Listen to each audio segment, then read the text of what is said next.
In view of the growing anti-India activities and politically condoned hate crimes and criminal violence in Canada, all Indian nationals there and those contemplating travel are urged to exercise the utmost caution. This absolutely withering opening line of a statement that the Indian government dropped today amidst an escalating crossfire between India and Canada. It was issued by the External Affairs Ministry just a few hours ago. Not even for Pakistan has India ever used such strong, unsparing language. With it, the India-Canada relationship has descended to a very messy new low. And this angry new face-off is wholly on Canadian Prime Minister Justin Trudeau. Forgetting that he's a national leader and not some petulant teenager who nobody is playing with, Trudeau has made the egregious error of letting his personal emotions shape a political comment, and that too in Canada's Parliament. If Trudeau's month has been bad following the G20 turbulence, this week has been a downright disaster. Not only have large sections of the Canadian political landscape, commentariat and press ridiculed Prime Minister Trudeau for jumping the gun and painting Canada into a corner with this allegation against India, even his allies, apart from the so-called Five Eye International Alliance, have artfully declined a ride in Trudeau's wagon of personally driven frustration. We now know that when Trudeau stood up in Canada's Parliament this week to name India in the assassination of Khalistani terrorist Hardeep Singh Nijjar, he was at absolute boiling point. And we now have the full picture as to why. It turns out, viewer, that Trudeau spent weeks before the G20 summit in Delhi trying to rally Canada's closest allies, the Five Eye nations, which are Canada, the US, UK, New Zealand and Australia, to get them to issue a joint statement against India either before or during the G20. Not only did each of these countries ignore Trudeau's tantrum, they attended the Delhi G20 summit, as you saw, and made a big splash of their relationship and partnership with India. Biden and Modi's big joint statement, Albanese and Modi's viral selfie, and Sunak and Modi's most talked about bilateral. It was a rebuffed and ignored Justin Trudeau who arrived at the G20 to see his Five Eye friends indulging in total dosti with Modi's India. Trudeau must have decided right then that enough is enough. That's why he skipped the gala dinner at the G20 thrown by the President of India as well. The tragedy in all of this is that this friction was needless. India and Canada have largely positive relations, which may be invisible to you now. They have meaningful trade, a shared legacy of Indians, military and cultural exchanges, a large Indian expat student population, and so much more. The Indian military even today says it hopes what's happening is just a cat fight because the relationship is much more substantive than what you're seeing in the media. Trudeau decided to push all of that aside in order to give vent to his personal frustrations over just a bad month.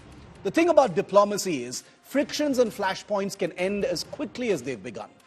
But for now, in the wake of the Indian government's ferocious statement labeling Canada as a nation of politically condoned hate crimes, Justin Trudeau's sense of isolation must have increased manifold.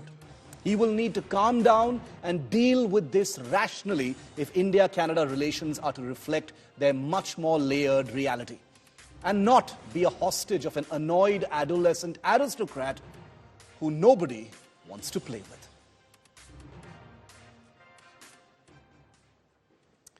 Well, Justin Trudeau, as it happens, appears to have sort of softened his stand and claimed that Canada was not trying to provoke India by suggesting its agents were perhaps linked with the murder of Khalistani terrorist Hardeep Singh Nijjar.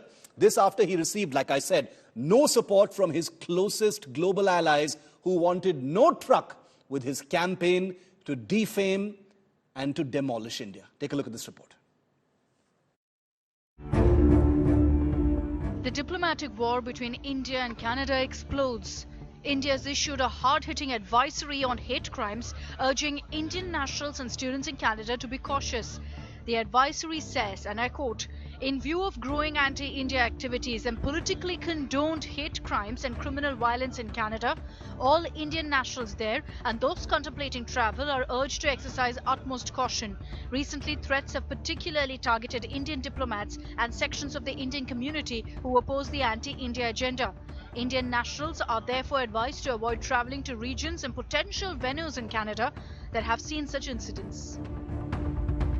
Over the past number of weeks, Canadian security agencies have been actively pursuing. After his bombshell statement claiming credible allegations of a potential link between the killing of Canadian extremist Hardeep Singh Nijjar and agents linked to India, Trudeau finds little support either at home or abroad. Australian Prime Minister Anthony Albanese asked journalists to chill out. Justin Trudeau is a friend of mine. He's a fine Prime Minister of Canada. I was pleased to engage with him at the G20. He has expressed his concerns about this on behalf of the Canadian government, and the Australian Foreign Minister, Penny Wong, has also expressed concerns. The US wanted Canada to complete the investigation and come up with credible evidence. Frankly, I haven't seen any evidence to back up Justin Trudeau's allegations. That said, that doesn't mean evidence isn't there. However, the United States, through its silence, seems to imply that it is not on the same page as Ottawa. And even after Justin Trudeau calling up the British Prime Minister Rishi Sunak seeking support, UK insisted trade talks with India will continue. Visibly isolated, Justin Trudeau tried to furiously backpedal, saying his aim was not to provoke India. We are not looking to provoke or escalate. We are simply laying out the facts as we understand them, and we want to work with the government of India to lay everything clear. This after his shocking initial comment without investigations even being completed. Over the past number of weeks, Canadian security agencies have been actively pursuing credible allegations of a potential link between agents of the government of India and the killing of a Canadian citizen, Hardeep Singh Nijjar. The opposition in Canada slammed Trudeau for making such charges without presenting credible evidence. I think the Prime Minister needs to come clean with all the facts. We need to know all of the evidence possible so that Canadians can make judgments on that. The Prime Minister hasn't provided any facts.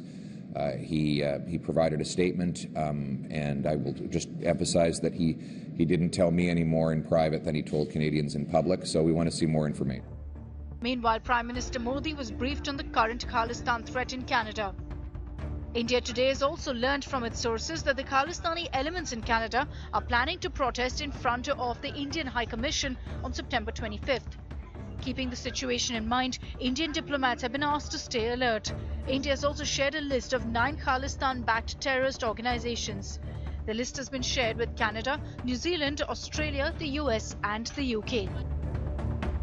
As Canada continues to stand with Khalistan extremists, the already soured diplomatic relations between the two countries have hit a new low, with India issuing advisory for its citizens to exercise utmost caution in Canada. Bureau Report, India Today.